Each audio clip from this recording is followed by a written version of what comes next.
আমি মাকে খুশি করতে গেলে বউ নারাজ, বউকে খুশি করতে গেলে মা নারাজ। কিন্তু আমি একজন মানুষ, কোন দিকে যাব? ইসলাম বলে তুমি তোমার মার কি সন্তান, তুমি তোমার বউয়ের কি স্বামী। শব্দগুলা খেয়াল করবেন। তুমি তোমার মার সন্তান, যার পায়ের নিচে তোমার বেহেশত।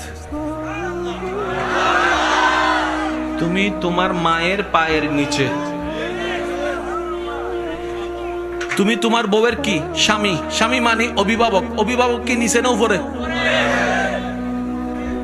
মায়ের পায়ের নিচে তুমি,